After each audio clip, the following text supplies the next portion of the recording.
Still difficult now, even sort of 40 years on, that even as a 5-year-old that day, I remember it as though it was yesterday. I was 15, still at school. It was Nebel Grammar, and a good friend of mine, Helen, said, "Shall we go and watch it?" So we went with 2 lads, can't remember the names. You could tell it was a sort of end of season game, nothing to play for.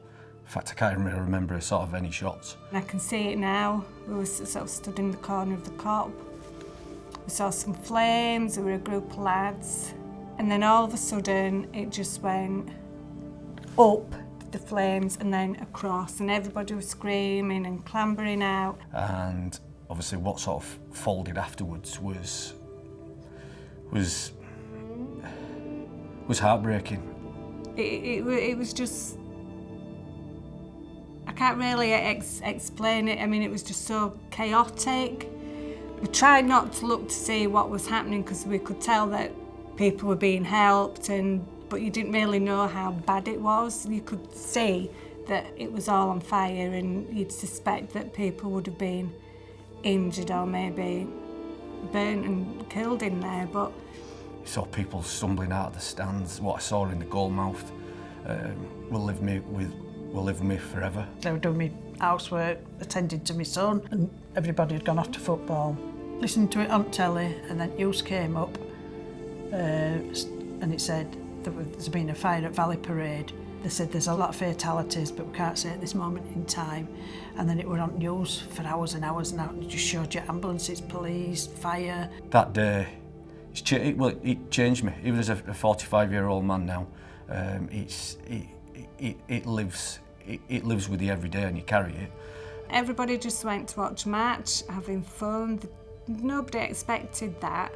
To see it, and I'm glad I didn't see it in real life. I saw it on the telly, but it was horrendous, absolutely horrendous. It destroyed me. So many lives lost. Going to a match and not going home to the family. Professor David Sharp, the plastic surgeon, and his team were working on all these sort of like skin grafting and everything.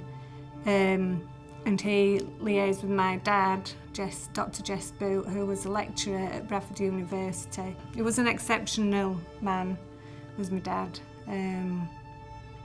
Yeah, really proud, because everybody knows David Sharp as the main person from the burns unit, but Dr. Jess Boot did a lot of research with him, behind the scenes,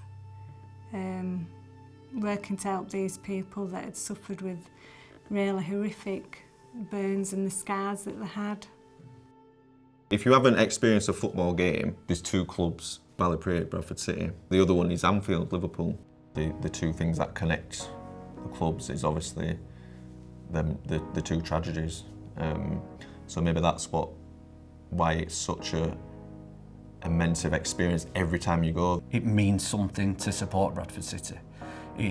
It's everything. I know people say that about the football club, but it's a special football club. Yeah, it's a little bit different. Yeah, and we've been through a lot more than what lots of other clubs have been through. When the goal went in, it just went absolutely mental. It's difficult to explain, really, because you just sort of lose yourself in the moment. It sends shivers down my spine now, thinking about it. I went a bit early just to watch all the atmosphere, and it were electric, wasn't it?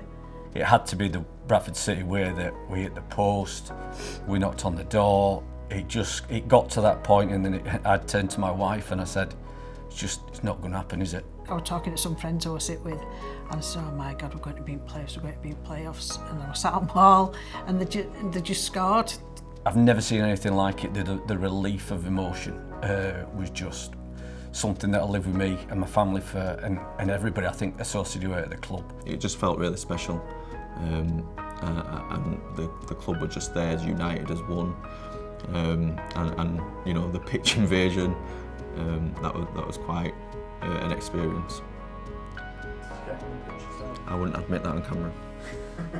I shouldn't have done. I'm 66, but it had to be done. What did that feel like? Amazing.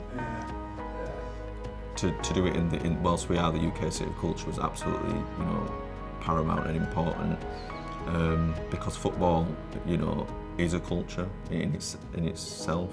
That last game of the season was 24,000 nearly from people from Bradford, and I've never seen that many people celebrate and hugging each other and just wanting to be around each other after the game, the Tuesday in Centenary Square. I just think uplifted everybody, and I just think, like I say, people give it a very quick to knockers, but tell you what, it's a special place.